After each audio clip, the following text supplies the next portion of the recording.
found myself entangled in the ivy, dripping on the leaves beneath. I wish I could leave this all behind me. Pulled down by the pouring rain, how can I not let these clouds define me? Whoa, whoa. Losing hope and losing time, losing everything, but I'll keep trying. Soon enough the clouds will start to clear. Soon enough the sun will start to shine.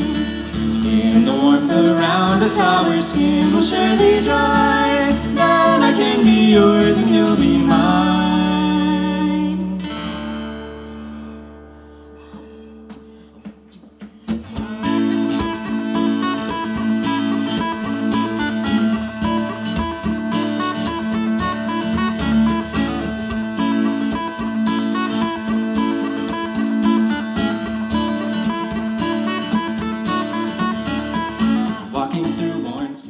Was there a particular moment when you said, or you thought, I want to do something beyond playing in pipe bands, or was it a progression in your music?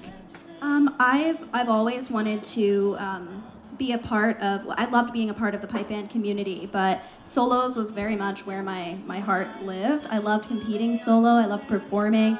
I was getting hired to do a bunch of gigs back at home, and that was really a fun experiment. But then people started asking for more, like, hey, do you know this song? And I loved trying them, even if I failed miserably. And I think that really sparked something in me, because that's obviously what I do now, is I try things that I think are impossible on the bagpipes, and a lot of times they end up working out.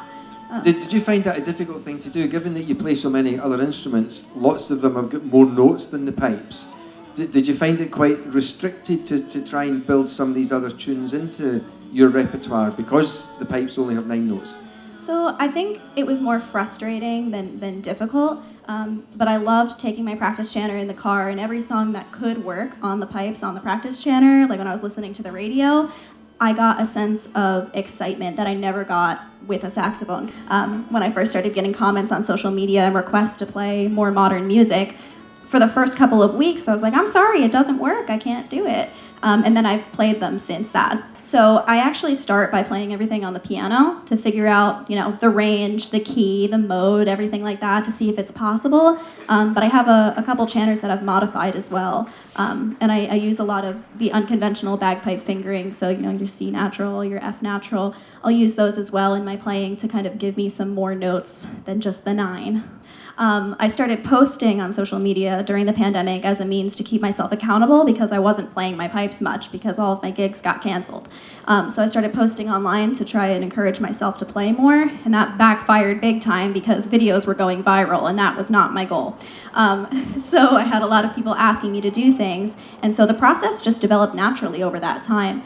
I didn't know how to use recording equipment, I didn't know how to use editing software, and I didn't have a piano that was really ready for that, so I had to slowly acquire these pieces of gear to get where I am now. I was seeing all these musicians posting, and they were posting cool things, but I never saw a bagpiper on the app. There were a couple, but they would post kind of sporadically, and I had to go digging for them. And so I was like, I wonder if TikTok would be interested in this. And so I just took my pipes out, and in my living room I played Pumpkin's Fancy, and that was the first video that I ever played and posted on the internet, and it got 150,000 views, which for me, having 200 followers, mostly friends and family on TikTok, was crazy. And then suddenly I had 7,000 followers, and I didn't really know what to do with that. And so I just started engaging in the comments, and people were asking for more traditional tunes like Highland Cathedral, Scotland the Brave, and I started by posting those, and that is what began the process of me doing what I do now. Carry on my